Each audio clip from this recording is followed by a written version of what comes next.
Do you want to know how to get more customers using more services more often? We're going to talk about crafting the perfect service portfolio for your business. That and more straight ahead. Let's go.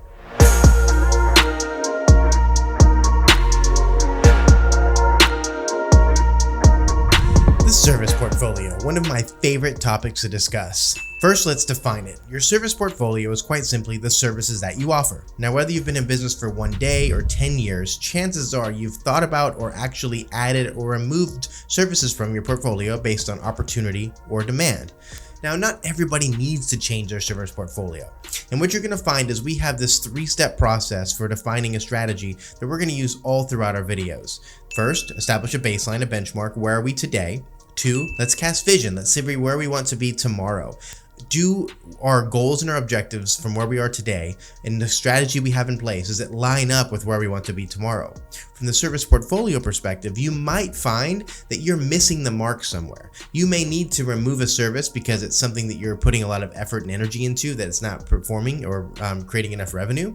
Or you may find that you don't capitalize on the opportunity from all the services that you offer in a medley way so that nurturing your database can actually increase the profitability. Sounds really nerdy to say this, but one of my favorite sayings is the success of a home service company is based on the size and the vitality of your database. How many customers do you have? How often do they use your service? And how much money do they give you over the lifetime of your relationship? Really important. Basically, what you're saying is getting more customers, using more services more often. One of my other favorite things to ask home service businesses, and think about this from your own perspective, is your goal to make money on every single job or every single work order that you do? Think about that for a second.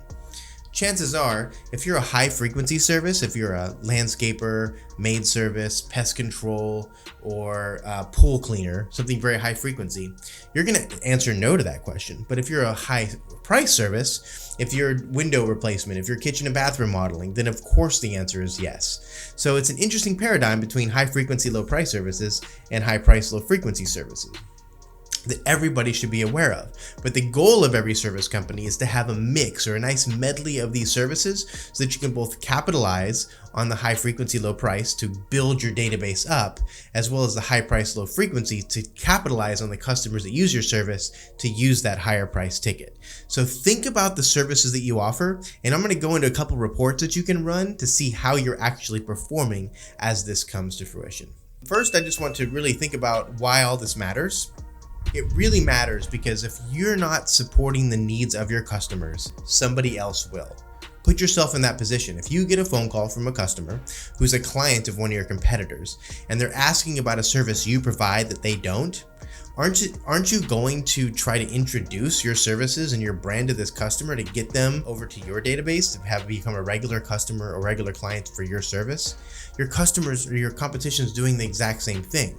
Now, by no means is the intent of this video to be telling a landscaping company to start doing kitchen and bathroom modeling. That's not the goal. The goal is for you to look at your market, the demand, the opportunity to see where you're at. Now, I may have touched on this earlier, but it's important to understand that not everybody needs to change their service portfolio. If you're watching this video and your demand is right, you're achieving your goals, your profitability, and your customer acquisition targets, you're in a great market with plenty of demand, you don't necessarily need to change. This is for somebody who's missing their customer acquisition targets. They're not seeing the right demand in their area, or maybe they're not seeing the right profitability in the targets from that. So they need to expand. One of 2 ways that you can do it, or 3 ways actually, but 1, you expand your service area. 2, you expand your service portfolio, offer more services, or 3, you raise your price. Now, the beautiful thing about home service companies is we're not a commodity, right? We're not a bottle of ketchup. We create a value through the experience that we create for our customers. And it's important to understand that as we go through this journey, we need to create that experience for customers with a list of services that are complementary and all make sense together. So this is an important exercise I want you to do and look at. Now, before I dive into the actual presentation, I want you to think about how you can decide whether or not your service portfolio is right for your business. 3 ways you can do that. 1, look at your current business. What services do you offer? What services have you been asked about, seen demand for, and where do you think that the barrier to entry is for those services? 2, look at the industry influencers. Who are the leaders in the industry? Who are the ones that are kind of setting the stage for success? Who are the people following within your industry? And 3, look at the large national brands, specifically the franchise brands. What services are they offering? And you can just model off that. The beautiful thing about home services is very few people are reinventing the wheel. It's all following the same procedures, building up a brand, earning the trust, creating a database, nurturing the database, and selling those services to your clients. So you don't need to go out and just have some revolutionary way to do services. You need to find something that works for you, for your customer list, and your business. So now let's go into the actual presentation and how we determine whether or not we even need to add services to our portfolio. So what I've done here is I've listed X and Y axis. It's a pretty simple model here, but I've listed around the top 30 services, home services that I see. I'm sure I've missed a couple. That's not the intent, but the idea here is to have an X and Y axis. On the up and down, we have price, right? So the highest frequency prices, hardscaping, water restoration, remodeling, roofing, these are typically very, very low frequency services, in some case lifetime guarantee, but high price. And on the other end, on the far right here, we've got high frequency, low price. These are mowing and hedging, pool cleaning, maid services, pest control. These services are done very frequently. Now, each one of these different services has its own set of challenges. High frequency services are difficult on the logistics side. High price services are difficult on the timing, logistics, not logistics from scheduling, but logistics on sourcing materials, getting materials to do the job in a timely fashion, because time costs money.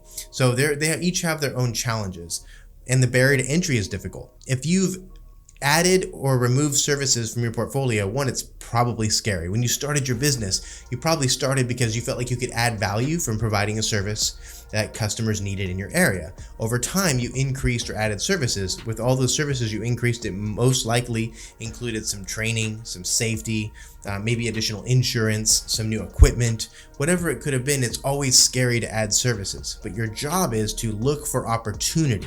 Look for opportunity within what you're currently doing, look for opportunity in the influencers, and look for opportunity in those large national brands and what they're doing.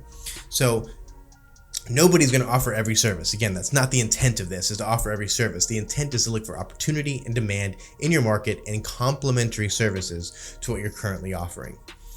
So what I've done here, I've used landscaping as an example because I feel like it's the easiest one to have really big numbers. So what we've got here is we've got a pie chart. And this pie chart represents our top 3 services. You can go top 3 to 5. I wouldn't get more than 5 or 6 services unless you're maybe a handyman who does a lot of services at an equal rate. But take your top 3 to 5 services. And what we want to do here is in 2 ways. We want to run these reports in 2 ways. It's really important you always run this type of report in 2 ways. One is a percentage of sales, so dollar revenue. So if I have to do $100,000 in sales, how much of it is in my top 5 services? And the next is customers or work orders. How many work orders are done as a percentage of that? Now, what you're going to find is typically we're going to see our percentage of sales is going to come from services which are a higher ticket. Our percentage of customers is most likely going to come for services that are a lower ticket. Now, that's where we want to start to benchmark, because we want to find within our service medley those opportunities to nurture our database. If you go through the 4 stages of the customer lifecycle, the first one is providing the service. The next one is nurturing the customer to build up the trust and rapport with them to make them want to use your service again.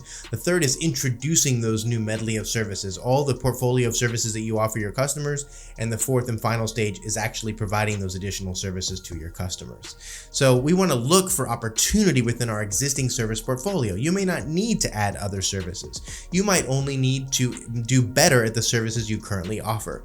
And that's why we use this exercise, because you'll find as a percentage of sales, we're going to be looking at those larger ticket items, and as a percentage of customers, we're going to be looking at lower ticket but more service opportunity. So this is benchmarking, baselining, that first step. Where are we today? Next, we want to start to cast vision. We want to start to think about what other services could we offer our customers that maybe they would be interested in, or maybe I could leverage that. So I like to use landscaping again because hardscapes. It's a huge difference between the mowing, $80 to $150, $200 average, and then the hardscapes, which is $10 to $50,000 average ticket. So it's a huge difference, and that's why I'm using it in this example. It's not like I'm promoting any specific industry. It's just a massive difference that we can use here as an example. In hardscaping, can make up a big difference. So here I have 50% of my sales revenue coming from landscape design, hardscapes, but I only have 5% of my customers. So typical landscaping is going to be mowing, logistics of mowing difficult, but a lot of customers are going to be acquired now, but it's a smaller percentage of my actual percentage of jobs, but my larger percentage as my total as it relates to revenue. So look and see what kind of opportunities you have. Are you in an industry where you acquire a lot of customers that are using a service that's maybe a lower ticket more frequently? Are you in an industry where you acquire a lot of customers, but it's a service that's a very high ticket that you can't add the frequency to? This is where you start to really understand how you can leverage your database to maximize that lifetime value that's so important. Lifetime value of a smaller ticket's a little bit harder to get a bigger number. Introduce a $5,000, $10,000, $20,000 service, all of a sudden you could be a 7-figure company relatively quickly. Think about that. That is the casting vision part. First, step 1, baseline, benchmark. Where are you today? Step 2, cast vision. Where do you want to be tomorrow? What services can you offer that would be able to increase that lifetime value, the frequency, or the average ticket of each one of your customers? So here's an interesting little graph that I made. It's a price frequency kind of graph that shows from a landscaping perspective. Again, you can do this with your market. It's an easy one to do and visualize. Is high frequency. You got the lawn maintenance, you got the mowing, the hedging, the gardens, the bed maintenance, the pest control, the weed control.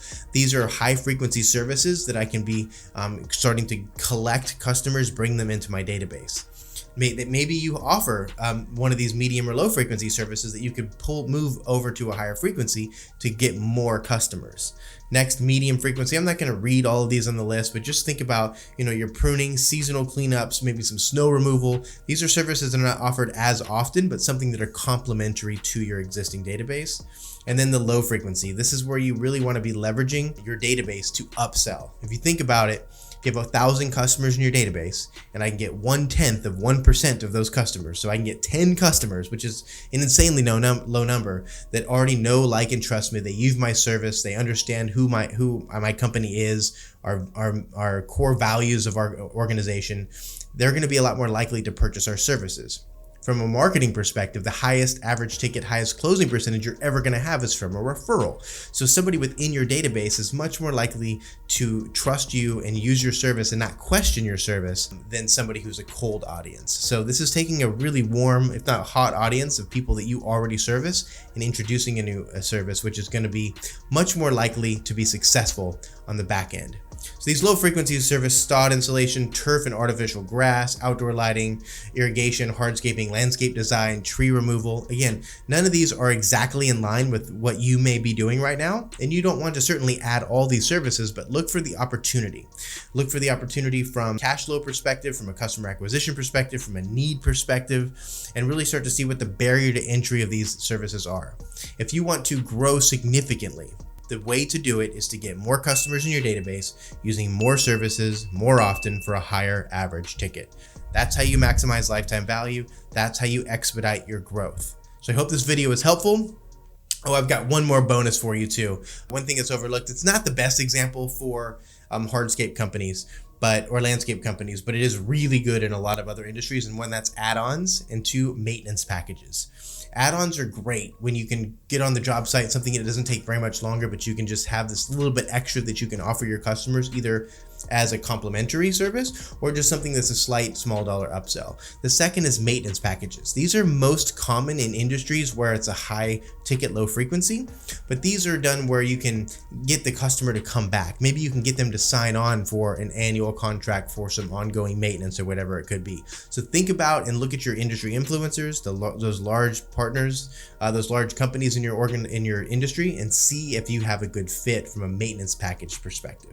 Okay, that's officially it. How to craft the perfect service portfolio for your industry. Again, not everybody has to change their service portfolio. If you're hitting your goals, plenty of demand in your market, you're reaching your customer targets, your profitability targets, you might be in a good place. If you're missing something, finding that medley is a really, really important step to take. So I hope this video was helpful. There's so many more. Remember to hit subscribe. I've got 10 years of knowledge just sitting in my brain, ready to come out here on this YouTube channel.